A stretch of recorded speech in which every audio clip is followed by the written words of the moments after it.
നമസ്കാരം. CBN വാർത്തകളിലേക്ക് സ്വാഗതം. ആദ്യം പ്രധാന വാർത്തകൾ. ജോയിന്റ് കൗൺസിലിന്റെ നേതൃത്വത്തിൽ പരിസ്ഥിതി ദിനാചരണം ആചരിച്ചു.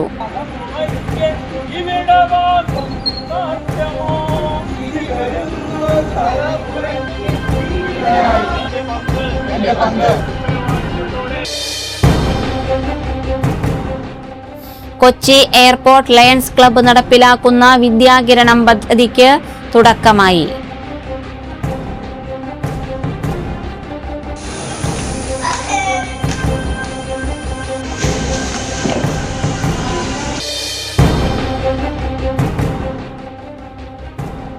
രാജ്യത്തെ ആദായ നികുതി നിയമങ്ങൾ പരിഷ്കരിക്കുന്നതിന്റെ ഭാഗമായി പാൻ കാർഡ് നിർബന്ധമായ ഇടപാടുകളുടെ പരിധിയിൽ വലിയ മാറ്റങ്ങൾ വരുത്തി.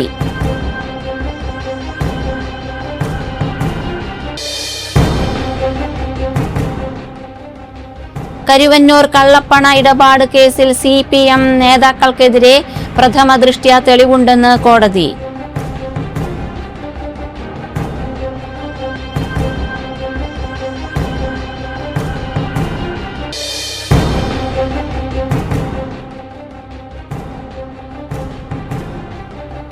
സംസ്ഥാനത്ത് സ്വർണ്ണവില വീണ്ടും കുറഞ്ഞു.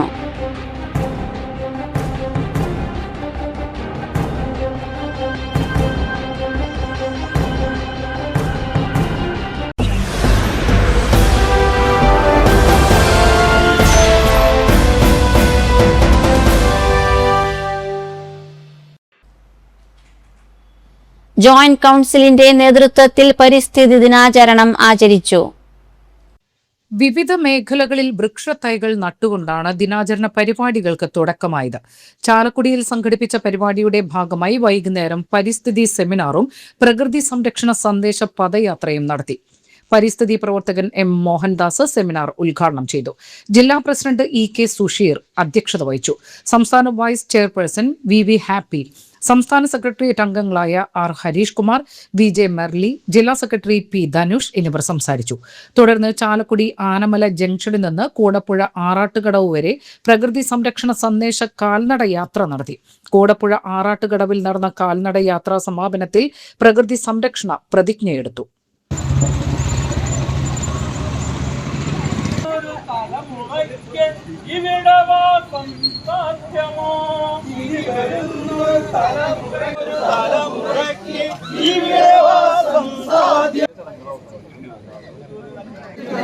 എന്റെ പങ്ക് ഇന്ന് പരിസ്ഥിതി ദിനത്തിൽ പ്രകൃതിയോടുള്ള ശുചിത്വമുള്ള പരിസരം ചെയ്യും. മരങ്ങൾ നട്ട് പരിപാലിക്കാനും ജലസ്രോതസ്സുകൾ സംരക്ഷിക്കാനും ഞാൻ മലിനമാക്കുന്ന പ്രവർത്തനങ്ങളിൽ നിന്ന് വിട്ടുനിൽക്കുക. പങ്കെടുത്ത എല്ലാവരെയും ഒറ്റവാക്കി നന്ദി. കൊച്ചി എയർപോർട്ട് ലയൺസ് ക്ലബ്ബ് നടപ്പിലാക്കുന്ന വിദ്യാകിരണം പദ്ധതിക്ക് തുടക്കമായി. വിദ്യാർത്ഥികൾക്ക് സഹായധനം, വിവിധ ബോധവൽക്കരണ പരിപാടികൾ എന്നിവയാണ് വിദ്യാകിരണം പദ്ധതിയുടെ ഭാഗമായി നടപ്പാക്കുക. പദ്ധതിയുടെ ഉദ്ഘാടനം അങ്കമാലി നഗരസഭാ ചെയർപേഴ്സൺ റീത്ത പോൾ നിർവഹിച്ചു. പദ്ധതിയുടെ ഭാഗമായി അങ്കമാലി BRCയിലെ വിദ്യാർത്ഥികൾക്ക് ബാഗുകളും പഠനോപകരണങ്ങളും വിതരണം ചെയ്തു. Kochi airport Lions Club silver jubilee നിറവിലാണ്. സിൽവർ ജൂബിലിയോടനുബന്ധിച്ച് സാമൂഹ്യ പ്രതിബദ്ധതയുടെ ഭാഗമായി 25 പരിപാടികളാണ് ഈ വർഷം കൊച്ചി എയർപോർട്ട് ലയൺസ് ക്ലബ്ബ് വിഭാവനം ചെയ്തിരിക്കുന്നത്. ഇതിന്റെ ഭാഗമായി വിദ്യാകിരണം പദ്ധതിയിൽ ഉൾപ്പെടുത്തി അങ്കമാലി BRCയിലെ വിദ്യാർത്ഥികൾക്കായി ബാഗുകളും പഠനോപകരണങ്ങളും വിതരണം ചെയ്തു. പദ്ധതിയുടെ ഉദ്ഘാടനം അങ്കമാലി നഗരസഭാ ചെയർപേഴ്സൺ റീത്ത പോൾ നിർവഹിച്ചു. കൊച്ചി എയർപോർട്ട് ലയൺസ് ക്ലബ്ബ് നിയുക്ത പ്രസിഡന്റ് ഷൈൻ പോൾ അധ്യക്ഷത വഹിച്ചു. നഗരസഭാ വൈസ് ചെയർമാൻ വിൻസൻ മുണ്ടാടൻ മുഖ്യപ്രഭാഷണം നടത്തി. Lions Club district chairman Venugopal MR, Lions Club regional chairman KD Thomas, zone chairman Sodi Paul, Kochi airport Lions Club secretary Justin Joseph, treasurer KP Jose, Varghese Kizhakkanthala, Angamaly BRC cluster coordinator Saritha MS, BRC special എഡ്യൂക്കേറ്റർമാരായ Veenalakshmi, Beena PS, Bindu തുടങ്ങിയവർ സംസാരിച്ചു. സമ്മാനിക്കുന്നതിനായി ക്ഷണിക്കുന്നു. കുട്ടികൾക്ക് പഠനോപകരണം നൽകുന്ന ചടങ്ങാണ് ഇവിടെ നടക്കുക. നമുക്കറിയാം, നമ്മുടെ സമൂഹത്തിൽ ഏറ്റവും കൂടുതൽ സ്വീകരിക്കുന്നതിനായി ലയൺസ് പ്രസ്ഥാനം എന്നും നെഞ്ചോട് ചേർത്ത് വെക്കുന്ന ഒരു സ്ഥാപനമാണ്.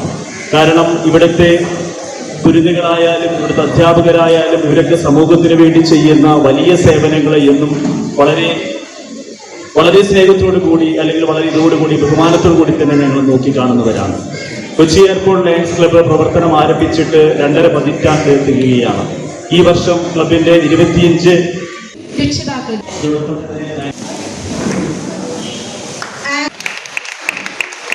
സന്തോഷം. കാരണം കൊച്ചിൻ എയർപോർട്ട് ലയൺസ് ക്ലബ്ബ് നമ്മുടെ BRC കുട്ടികൾക്ക് പഠനോപകരണങ്ങൾ, അതുപോലെ തന്നെ ഡ്രോയിങ് ബുക്ക്, അതിൻ്റെ സ്കെച്ച് പെൻസിൽ ഉൾപ്പെടെ ഉള്ള ബുക്ക്, ബാഗ് എല്ലാം ഉൾപ്പെടെ നമ്മുടെ കുഞ്ഞുമക്കൾക്ക് നൽകുന്നതിന് ഇവിടെ എത്തിച്ചേർന്നതിന് നമുക്കെല്ലാവർക്കും അറിയാം. നമ്മളുടെ കൊച്ചിൻ എയർപോർട്ട് ലയൺസ് ക്ലബ്ബ് ഇതിനു മുൻപും ഒട്ടേറെ സാമൂഹ്യക്ഷേമ പരിപാടികളിലൊക്കെ സംഘടിപ്പിച്ച് മുന്നോട്ട് പോയിട്ടുള്ളതാണ്. അതിനകത്ത് കുറേ പരിപാടികളിലൊക്കെ ഞാൻ പങ്കെടുത്തിട്ടുള്ളതാണ്. അപ്പോൾ അവർ നമ്മുടെ BRC കുഞ്ഞുങ്ങൾക്ക്, നമ്മുടെ സ്പെഷ്യലി ഏബിൾഡ് കുട്ടികളാണ് ഇവിടെയുള്ളത്. അവർക്കൊരു കൈത്താങ്ങായിട്ട് ഇന്നിപ്പോൾ ഇവിടെ എത്തിച്ചേർന്നതിലാണ്.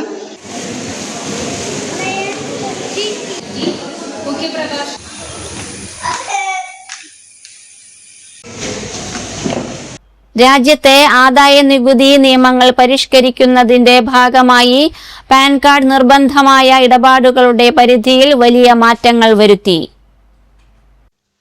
ദൈനംദിന സാമ്പത്തിക ഇടപാടുകളിൽ സാധാരണക്കാർക്ക് വലിയ ഇളവുകൾ ലഭിക്കുന്ന തരത്തിലാണ് പരിഷ്കാരം കൊണ്ടുവന്നത്. ചെറുകിട ഇടപാടുകളേക്കാൾ ഉയർന്ന മൂല്യമുള്ളവയിൽ കൃത്യമായ നിരീക്ഷണം ഏർപ്പെടുത്തുക എന്ന ലക്ഷ്യവും ഇതിനു പിന്നിലുണ്ട്.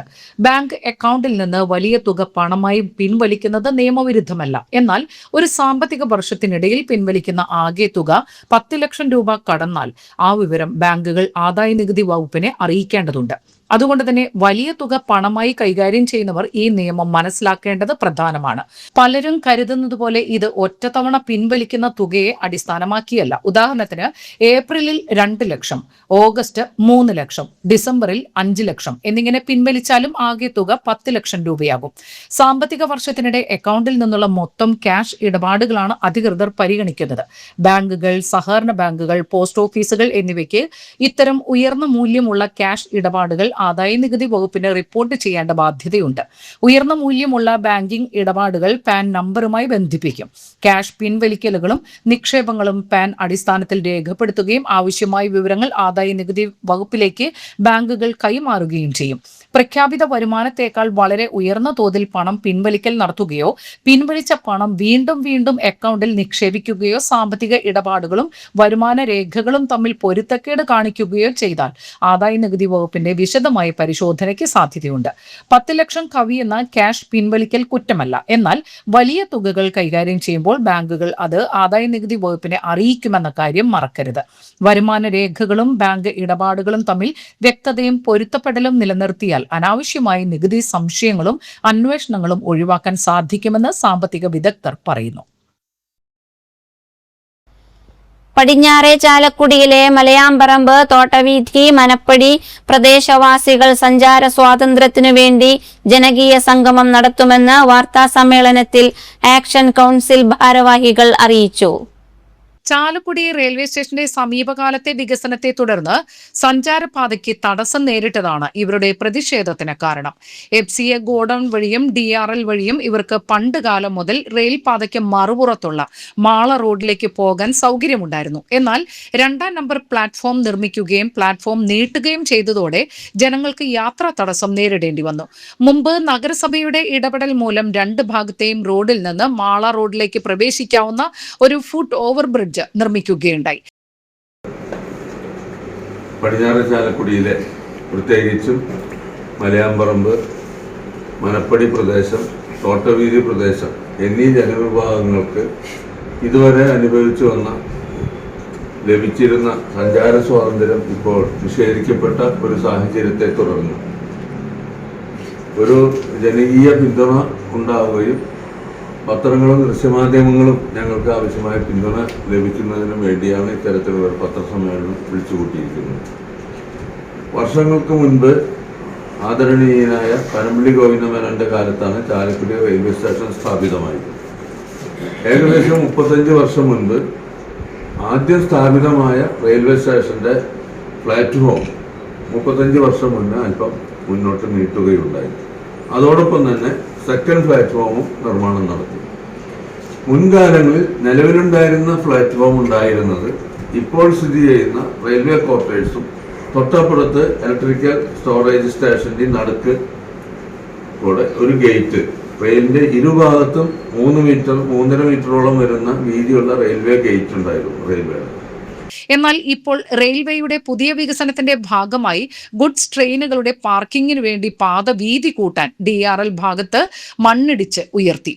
ഇതോടെ DRL ഭാഗത്തു നിന്നുള്ളവർക്കും മനപ്പടി ഭാഗത്തു നിന്നുള്ളവർക്കും ഫുട് ഓവർ ബ്രിഡ്ജിന് സമീപത്തേക്ക് എത്താൻ പ്രയാസകരമായി മാറുകയായിരുന്നു. റെയിൽവേ വികസനത്തെ സ്വാഗതം ചെയ്യുന്നതിനൊപ്പം ഇവർക്ക് മാള റോഡിലേക്ക് കടക്കുന്നതിന് അടിയന്തരമായി റെയിൽ സൗകര്യം ഒരുക്കണമെന്നതാണ് ഉയരുന്ന ആവശ്യം. ഇതിനായി നിലവിലുള്ള ഫുട് ഓവർ ബ്രിഡ്ജ് നീട്ടി DRL റോഡിലേക്ക് പ്രവേശന സൗകര്യം ഒരുക്കണമെന്ന് പ്രദേശവാസികളും നഗരസഭയും റെയിൽവേ ഡിവിഷണൽ മാനേജർക്ക് നിവേദനങ്ങൾ നൽകിയിട്ടുണ്ട്. ഈ ആവശ്യം ഉന്നയിച്ച് ചാലക്കുടി റെയിൽവേ സ്റ്റേഷൻ കവാടത്തിൽ ജൂൺ 8 തിങ്കളാഴ്ച രാവിലെ 11 മണിക്ക് പ്രദേശവാസികൾ ഒത്തുചേരൽ സംഗമം നടത്തും.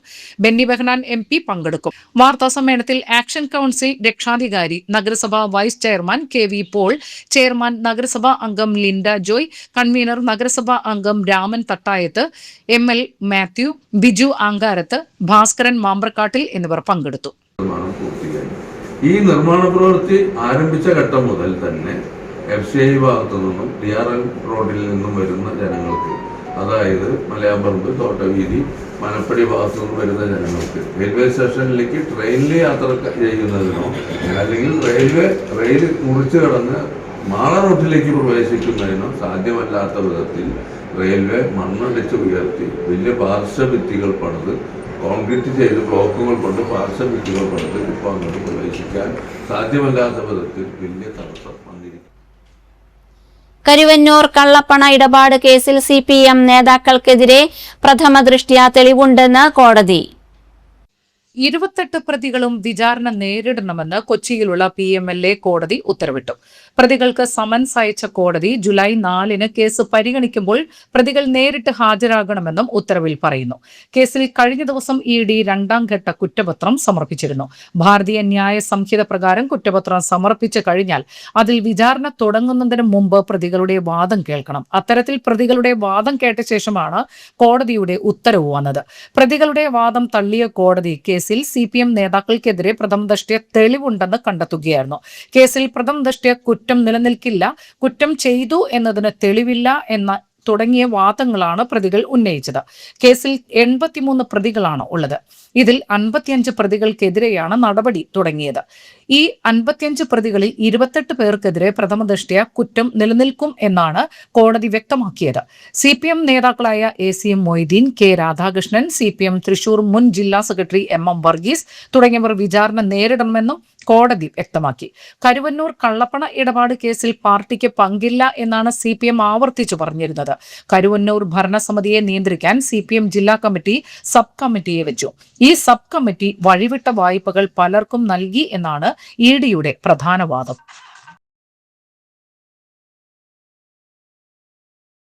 ചാലക്കുടി കാർമൽ സ്കൂളിൽ പരിസ്ഥിതി ദിനം ആഘോഷിച്ചു. പരിസ്ഥിതി സംരക്ഷണത്തിന്റെ പ്രാധാന്യം വിദ്യാർത്ഥികളിൽ എത്തിക്കുക എന്ന ലക്ഷ്യത്തോടെയാണ് പരിപാടികൾ സംഘടിപ്പിച്ചത്. ഹൈസ്കൂൾ UP വിഭാഗങ്ങളിലെ വിദ്യാർത്ഥികൾ അവതരിപ്പിച്ച സേവ് ട്രീസ് എന്ന സന്ദേശമുയർത്തുന്ന മനോഹരമായ നൃത്തത്തോടു കൂടിയാണ് പരിപാടികൾ ആരംഭിച്ചത്.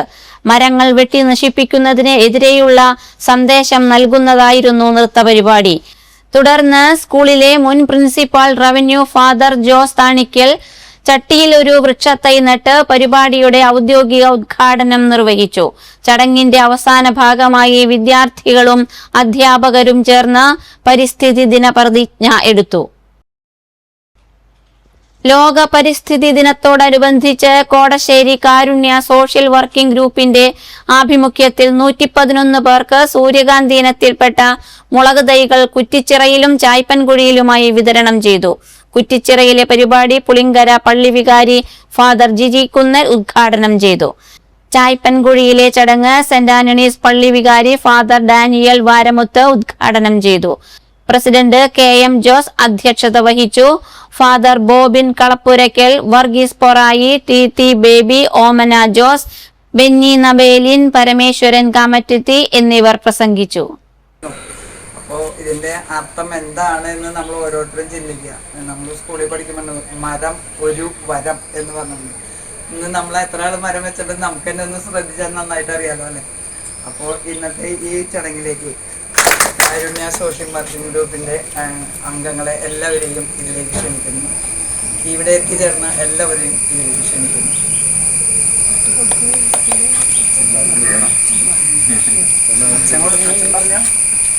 വളരെ നമ്മുടെ കാരുണ്യ സോഷ്യൽ വർക്ക് ഗ്രൂപ്പ് നമ്മളുടെ ഉള്ള ഒരു ഗ്രൂപ്പാണ്. കാരണം അതിൽ കൂടുതൽ ആളുകൾ ചായക്കുമൊഴിക്കാരുണ്ട്. അവർ പല കാര്യങ്ങൾ ചെയ്യാറുണ്ട്. അതിൻ്റെ ഭാഗമായിട്ടാണ് തൈ വിതരണം. ഇന്ന് പരിസ്ഥിതി ദിനമാണ്. ഗവൺമെൻറ് പറഞ്ഞതുപോലെ ഒരു മരം നടു, പ്രകൃതിയെ സംരക്ഷിക്കുക എന്നതാണ് എല്ലാ കാലത്തെയും മുദ്രാവാക്യം. നമ്മൾ എല്ലാ വർഷവും മരം നടാറുണ്ട്. ആ കുഴിയിൽ പിന്നത്തെ വർഷം വീണ്ടും നടേണ്ടി വരും. കാരണം ഉണങ്ങിപ്പോയിട്ട്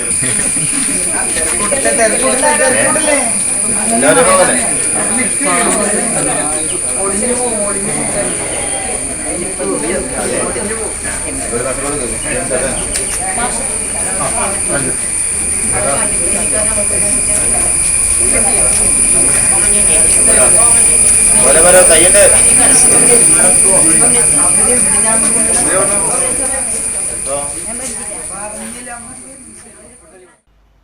സംസ്ഥാനത്ത് സ്വർണ്ണവില വീണ്ടും കുറഞ്ഞു. ഒറ്റയടിക്ക് പവന് 2200 രൂപയാണ് കുറഞ്ഞത്. 1,12,000 രൂപയാണ് ഒരു പവൻ സ്വർണത്തിന്റെ വില. ഗ്രാമിന് ആനുപാതികമായി 275 രൂപയാണ് കുറഞ്ഞത്. 14,000 രൂപയാണ് 1 ഗ്രാം സ്വർണത്തിന്റെ വില. തൊഴിലവസരങ്ങളുമായി ബന്ധപ്പെട്ട് അമേരിക്കയിൽ പതിവായി പുറത്തുവരുന്ന ജോബ് ഡാറ്റയാണ് സ്വർണത്തിന് വിനയായത്. പ്രതീക്ഷിച്ചതിനേക്കാൾ കൂടുതൽ തൊഴിലവസരങ്ങൾ അമേരിക്കയിൽ സൃഷ്ടിക്കാനായി എന്ന് വ്യക്തമാക്കുന്ന അനുകൂലമായ തൊഴിൽ കണക്കുകളാണ് പുറത്തുവന്നത്. വിലക്കയറ്റം തടഞ്ഞു നിർത്താൻ പലിശ നിരക്ക് കൂട്ടാൻ ഇത് അമേരിക്കൻ കേന്ദ്ര ബാങ്കിന് ആത്മവിശ്വാസം നൽകും എന്നാണ് റിപ്പോർട്ടുകൾ വ്യക്തമാക്കുന്നത്.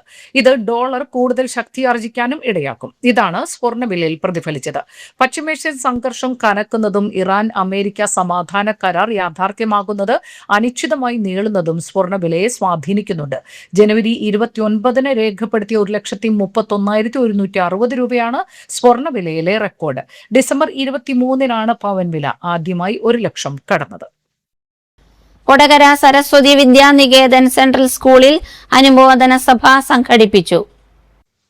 സ്കൂൾ ഓഡിറ്റോറിയത്തിൽ വെച്ച് വിവിധ പരിപാടികളുടെ 10ാം ക്ലാസ്സിലും പ്ലസ് 2വിലും 100% വിജയം കൈവരിച്ച വിദ്യാലയത്തിലെ വിദ്യാർത്ഥികളെ അനുമോദിക്കുന്ന ചടങ്ങിൽ വിവേകാനന്ദ ട്രസ്റ്റിന്റെ ജോയിന്റ് സെക്രട്ടറി മോഹനൻ വടക്കേടത്ത് ദീപപ്രജ്വലനം നിർവഹിച്ചു.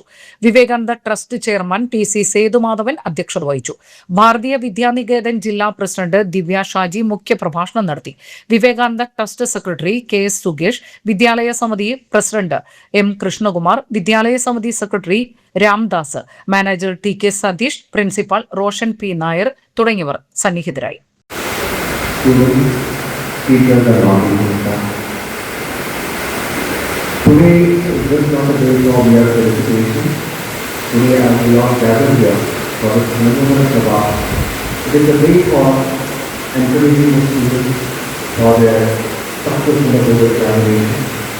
It is also a way to recognize their hard work, their determination and perseverance.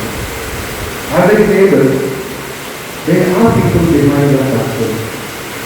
Behind every student, there is a teacher who is dedicated, who is committed, and who is always there as a guiding force for each and every student irrespective of their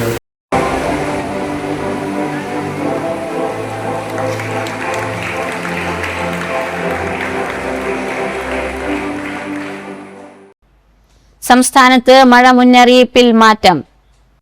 പുതുക്കിയ മഴ മുന്നറിയിപ്പ് അനുസരിച്ച് ഞായറാഴ്ച ഒരു ജില്ലയിലും അതിതീവ്ര മഴയില്ല. ജാഗ്രതയുടെ ഭാഗമായി ഞായറാഴ്ച മലപ്പുറം, കോഴിക്കോട്, വയനാട് ജില്ലകളിൽ പ്രഖ്യാപിച്ചിരുന്ന റെഡ് അലർട്ട് കാലാവസ്ഥാ വകുപ്പ് പിൻവലിച്ചു. കാലവർഷം, ചക്രവാത ചുഴി എന്നിവയുടെ സ്വാധീന ഫലമായി സംസ്ഥാനത്ത് ചൊവ്വാഴ്ച വരെ അതിതീവ്രവും അതിശക്തവും ശക്തവുമായ മഴയ്ക്ക് സാധ്യതയുണ്ട് എന്നാണ് കാലാവസ്ഥാ വകുപ്പിന്റെ മുന്നറിയിപ്പിൽ പറയുന്നത്. തുടർന്ന് മഴയുടെ ശക്തി കുറയും എന്നാണ് കാലാവസ്ഥാ വകുപ്പിന്റെ കണക്കുകൂട്ടൽ. വിവിധ ജില്ലകളിൽ ഒറ്റപ്പെട്ട സ്ഥലങ്ങളിൽ ചൊവ്വാഴ്ച വരെ അതിതീവ്ര മഴയ്ക്കും സാധ്യതയുണ്ട്. ജാഗ്രതയുടെ ഭാഗമായി വിവിധ ജില്ലകളിൽ ഓറഞ്ച് അലർട്ട് പ്രഖ്യാപിച്ചിട്ടുണ്ട്. ചാലക്കുടി നഗരസഭ മുൻ ചെയർമാൻ പരേതനായ കെ മാധവൻ നായരുടെ ഭാര്യ രാധാമണി നിര്യാതയായി. 82 വയസ്സായിരുന്നു. സംസ്കാരം നടത്തി. പ്രധാന വാർത്തകൾ ഒരിക്കൽ കൂടി. ജോയിന്റ് കൗൺസിലിന്റെ നേതൃത്വത്തിൽ പരിസ്ഥിതി ദിനാചരണം ആചരിച്ചു.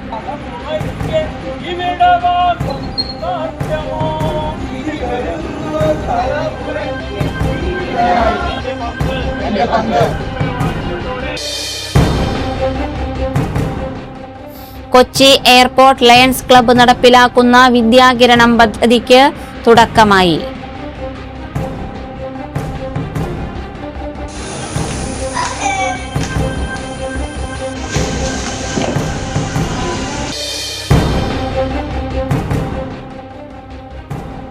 രാജ്യത്തെ ആദായ നികുതി നിയമങ്ങൾ പരിഷ്കരിക്കുന്നതിന്റെ ഭാഗമായി പാൻ കാർഡ് നിർബന്ധമായ ഇടപാടുകളുടെ പരിധിയിൽ വലിയ മാറ്റങ്ങൾ വരുത്തി.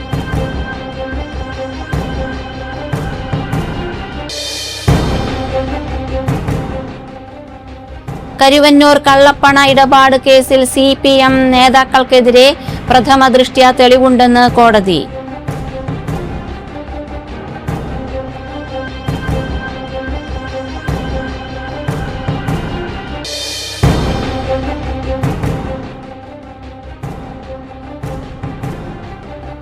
സംസ്ഥാനത്ത് സ്വർണ്ണവില വീണ്ടും കുറഞ്ഞു.